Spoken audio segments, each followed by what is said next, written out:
Hoy les vamos a hablar un poco sobre qué es la oración. Una oración es una unidad sintáctica de sentido completo. Es un sintagma caracterizado por expresar algún tipo de predicación y que consta de un sujeto y un predicado, cuyo núcleo es siempre un verbo flexionado.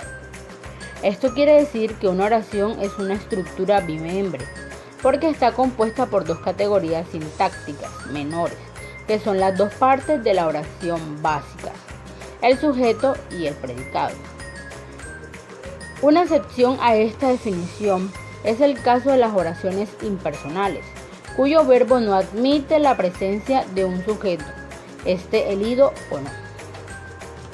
Una forma más sencilla de definir este término es la definición propuesta por Enrique del Teso Martín.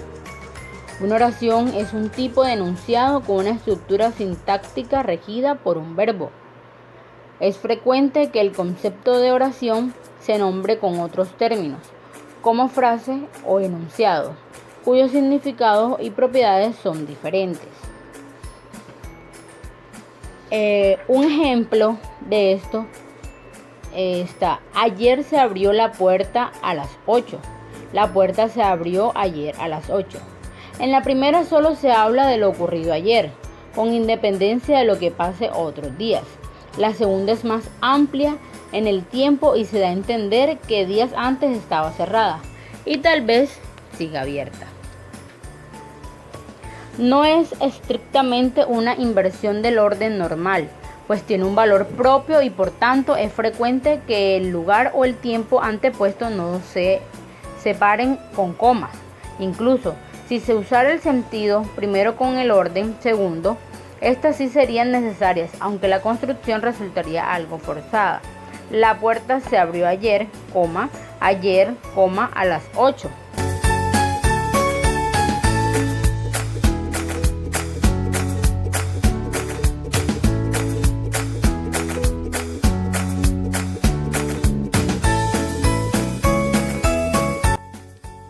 La oración tiene dos partes, sujeto y predicado. El sujeto es la parte de la oración que señala de quién se habla o quién realiza la acción del verbo. El predicado es la parte de la oración que nos indica lo que hace o lo que se dice del sujeto. Primer ejemplo: el perro durmió en el mueble. El perro es el sujeto, durmió en el mueble es el predicado. Segundo ejemplo: mis hijos son muy responsables. Sujeto: mis hijos son muy responsables es el predicado. Continuamos con la clasificación de las oraciones. Las oraciones se pueden clasificar según distintos criterios. Uno de estos criterios es según la intención del hablante. Las oraciones pueden ser dubitativas, quienes expresan alguna duda. Oraciones exclamativas, reflejan la emoción que atraviesa quien la pronuncia. Esta emoción puede ser enojo, sorpresa, alegría y entre otras. Oraciones interrogativas, pretenden obtener alguna información. Las oraciones desiderativas, quienes expresan algún anhelo o deseo del emisor. Las oraciones declarativas, también conocidas como enunciativas, expresan alguna opinión, idea o juicio del emisor, o narran algún hecho que sucedió o que está por suceder. Pueden ser afirmativas o negativas. Y por último, las oraciones exhortativas, también conocidas como imperativas, se usan para ordenar, suplicar, rogar o pedir. Procedamos a dar ejemplos de los tipos de oraciones previamente mencionados. En el caso de las oraciones dubitativas, por ejemplo, quizás vaya a la fiesta, o me parece que el que llamó era Juan. Oraciones exclamativas: no lo puedo creer, me saqué un 5 en el examen. O ¡qué susto! Oraciones interrogativas: ¿no te parece que lo que hiciste no es correcto? O ¿quieres ir conmigo al cine el sábado? Oraciones desiderativas: por ejemplo, ojalá que el domingo esté soleado, así vamos a la playa. O espero que la pases muy bien en la fiesta.